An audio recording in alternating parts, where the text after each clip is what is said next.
Welcome to One on One, the Daily Items digital program featuring Susquehanna Valley newsmakers interviewed by Daily Item reporters. Today's guest is Bucknell professor Chris Boyatzis, interviewed by Eric Scicchitano.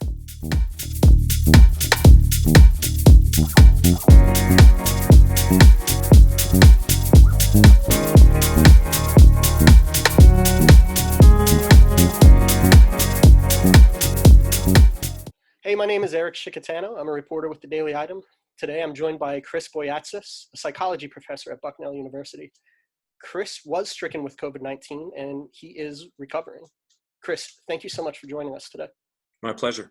Can you tell us how you're feeling and where you're at in your recovery? I feel virtually entirely recovered. I feel fine. I think for about 10 or 11 days now, I have felt back to normal, 100%. And I feel like it's a new life, after being really sick. And you've returned to work, so to speak. I do understand that Bucknell professors are working remotely. You're back at it 100%, correct? Yeah. When I was sick, I tried my best to continue to hold class, but there were some class sessions that I canceled because I was just incapable of meeting with people or sitting upright and thinking clearly and speaking clearly for an hour. And did that help with your mental well-being? Trying to uphold your teaching and your responsibilities? Actually, when I was really sick, it was more frustrating than anything because my illness didn't allow me to be the teacher I wanted to be, which was to hold all of my classes, to meet with all of my classes and students online, to pre-record lectures for some of my classes. The nice thing about Zoom is you can record lectures and then send them out to your students to watch ahead of class time. So when I was really sick, I was unable to do some of that, and it was actually very frustrating.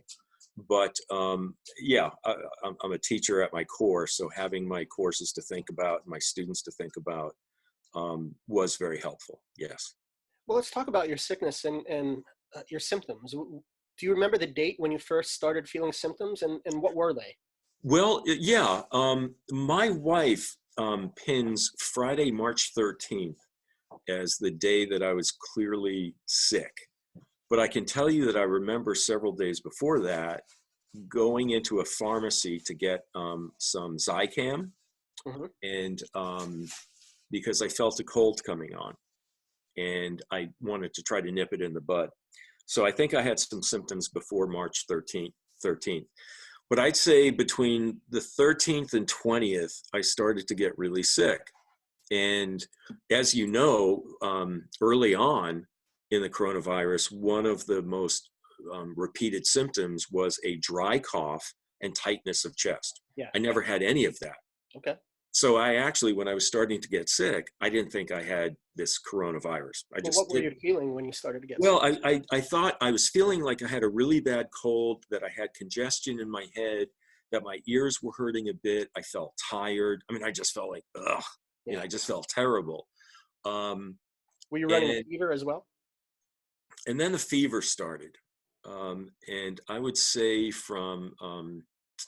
I had a fever developing, and I just got really sick around, say, March 19th, 20th. And on the 23rd, I finally went to see my physician at Geisinger here in Lewisburg. And she said to me, look, it's your decision, but I strongly recommend that you get tested for coronavirus. And so that day, that afternoon, I drove to the mobile testing unit. And for people who don't know, it's by the strip mall behind Starbucks and Chipotle. Right. It's that bigger strip mall behind that. And at the very end, the far end of the mall, the north end, is the McCann Business School. Yep. And this mobile unit is set up behind that. And there are all of these orange traffic cones lined up, and it's very regulated. And I start driving through this lane in the cones, and a van darts out in front of me to stop me from going any further. And a man gets out and says, show me your papers. And he needed to see that I had this order from my physician to get tested. Right. And then the van literally, backed up in reverse and let me go. And I pull up into this testing. It was a surreal moment. It was just surreal. There were two medical people there in total hazmat suits with the big shields. And I was swabbed. And I'll tell you, it was an utterly unpleasant, horrible experience, having a very long, like 8-10 inch wooden swab with cotton at the end shoved all the way back. I mean, I had no idea that our nasal cavity went that like far back in the head. And it was horrible. I mean, I really felt like invaded, And You then can probably still feel it too when you think about it. Oh, yes. Yeah. No, to be honest with you, the inside of my nose has not felt the same since. I actually feel like a deeper kind of sensitivity in my nose ever since. And because the thing goes in and then the nurse says, oh, I'm going to twist it around. And she twists it around and it was horrible. So that was March 23rd. I heard from Geisinger 6 days later that I tested.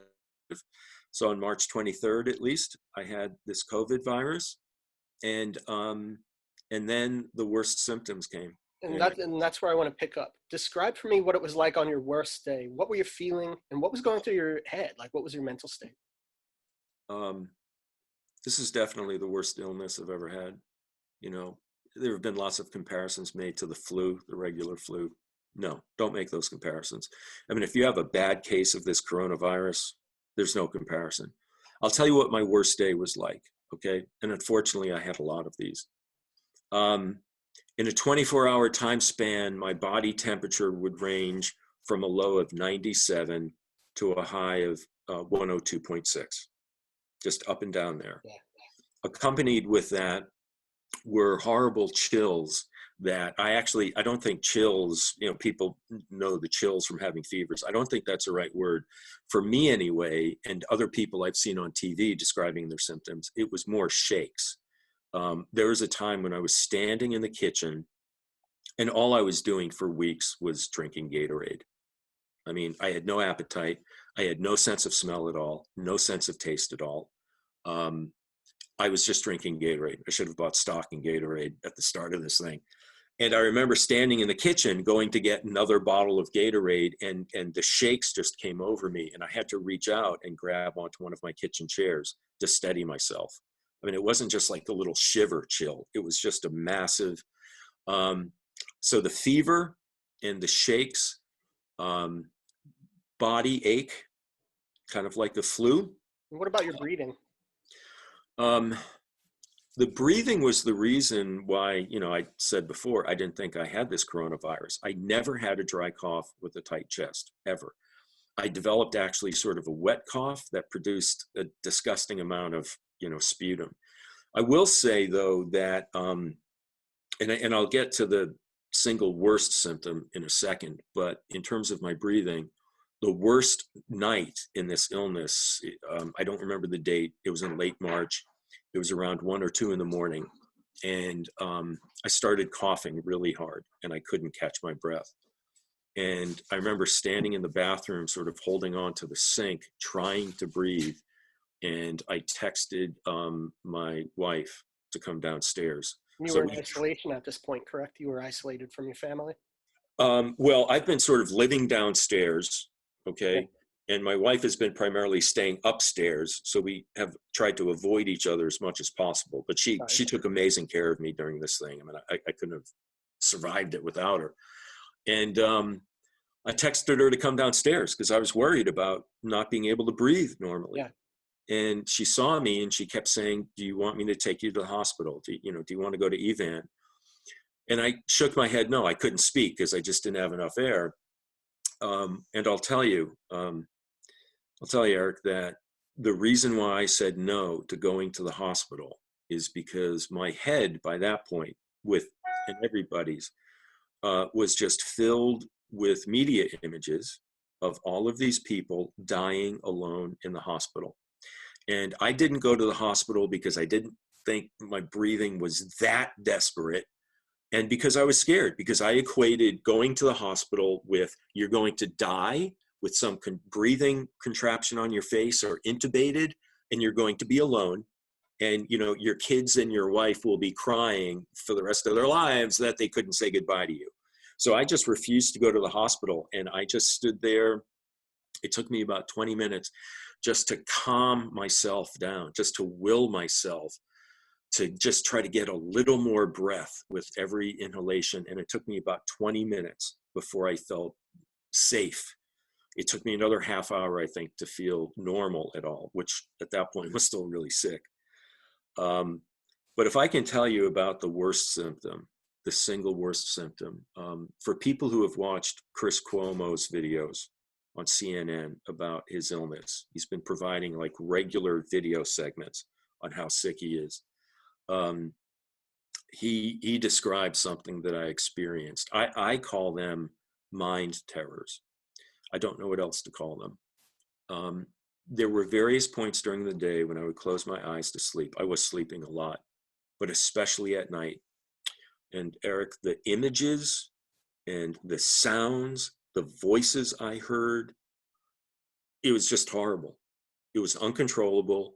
It was bizarre. I mean, at that time, I really felt like some alien force had just possessed my head, and there was nothing I could do.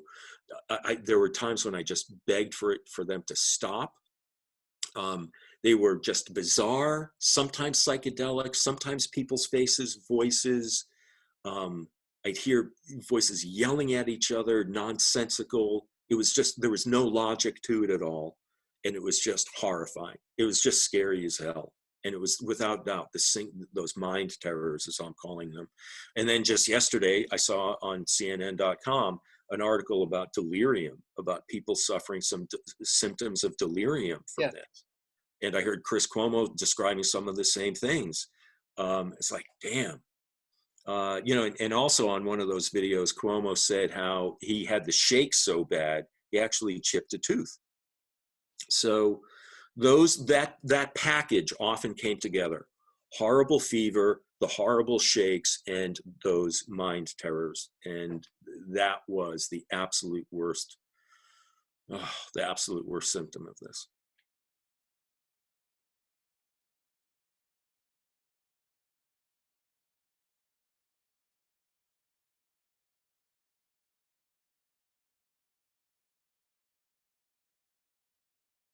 Did you learn anything about yourself through this ordeal, like your resiliency or just your health? I learned something that I already knew, that I'm tough mentally and will get through things. But I think I learned something else, Eric, that has changed me. I've always been, you know, when I have some problems, I think I can deal with this. I can get through this. I think I was sort of raised that way. And what I learned through this illness more than ever in my life was the importance of community in helping me and helping anyone get through hard times. I posted on Facebook on March 23rd that I was tested and that I was very, very sick and that I had been tested and I wouldn't get the results for a while. The dozens, the hundreds of comments that came in from friends, from students from 35 years ago, from childhood friends, from colleagues, that I was, I think, at one of my lowest points emotionally and physically that day. And when I came back to Facebook about 45 minutes later after posting that message, and I saw just those dozens and dozens, and I couldn't even get to the bottom of the scroll, I just burst into tears. Yeah. I just started bawling like a baby. I was so physically weak, and I was emotionally moved to tears by the support. And it's continued. It's still continuing now. People, my students, are regularly checking in with me. You know, students I had decades ago are checking in with me. It's made all the difference. I mean, my wife, my dog, my loyal companion, every minute, and this community of support. Those are the three pieces that really help, and Gatorade. And so that's something I've really learned. You know, I mean, I I'm smart enough to do the things that they've told us to do, wash your hands all the time and disinfect stuff. And if you go out, which I've done only a few times, wear a mask and just be smart. But it's really that sort of the personal connection and the community support that really opened my eyes to something, to how powerful and life-saving that can be. Did you have any preconceptions about what the disease was and what it would do to one's body that might have been dispelled? Oh, great question. Because what I learned, and this has been clearer in the media coverage and the medical reports of this illness every single day, the story is changing. So one thing I learned about this was just how utterly variable it is, utterly unpredictable. I said in the beginning, there were three main symptoms that people were told to look out for: a fever, a dry cough, tightness in the chest. And I told you, I didn't have the dry cough or tightness in the chest, ergo, I don't have COVID. Well, I found out I did. The symptoms came in at various times. They were very uneven. I rarely had like all of the symptoms simultaneously. I mean, it's like they sequenced themselves, you know? And so I think, what I learned is what I hope everyone has learned, which is just the unpredictability of this thing, And so right now people are rushing to talk about opening the economy. And I love what Dr. Fauci is saying, that, we don't set the timeline, the virus sets the timeline. And I think that's something that I've learned. You think about having the flu. I mean, I've had the flu before. How many days does it last? We talk in a matter of days, right? Mm-hmm. And you have a couple of hellish days and it passes and you get better. Well, I was sick for 3 weeks at least. So, my ideas about this illness have been, dramatically changed. And I think it actually, my experience parallels what we're finding out in medical reports and in media reports, that there are just surprises to this. We just don't know. And of course, human beings, there's nothing that makes us anxious like unpredictability and uncertainty. So a lot of people are trying to do things to create certainty, like thinking that we can set a date for when we can open the economy or get back to normal. And then on the other hand, we have some epidemiologists. I was reading one report yesterday saying that this person doesn't think things might even approach normal until 2022. Mm-hmm. Right now, as a professor at Bucknell, I'm really preoccupied with, will we be back on campus as a residential liberal arts college come the fall? We don't know yet. And so there's just the only certainty we have right now is uncertainty. The only thing that's predictable about the future is its unpredictability. And I need to sit with that. I think we all need to sit with that. You want to leave us with any final thoughts? Anything I'm not hitting? Anything you think I might have asked? I guess, aside from doing all of the smart, things that we should do regarding our own health, we need to respect that we're not just islands. And, the reason why people should wear that mask, it's not just to protect yourself, it's to protect everybody else. I mean, I was walking around, I was out of the house a couple of times when I was sick. And, I'd go to the supermarket to get Gatorade or to get, I didn't have any appetite, so I would get just cool things. And, if I had known about the mask, if I had known that I was such a threat, the day I got tested, I had a face mask on for the first time. And after getting tested, I stopped at Weiss to buy more Gatorade. And I honestly realized for the first time who that mask was for. It wasn't protecting me, it was protecting everybody else. So I guess if I have a parting thought, it's that people should realize that we're a community. And we can harm each other without wanting to, without intending to. So we have to be smart and we have to be kind to each other. Wear the mask. Don't hang out in groups where the risk of infection spreading is higher. So I just really think we have to be smart and we have to be patient, just patient to tolerate the unpredictability of it all. Chris, I'm very thankful that you're healthy, and I'm also grateful for your time. Thank you so much. Sure. My pleasure. Thank you, Eric. Nice talking. Thanks for watching, and be sure to tune in again for another edition.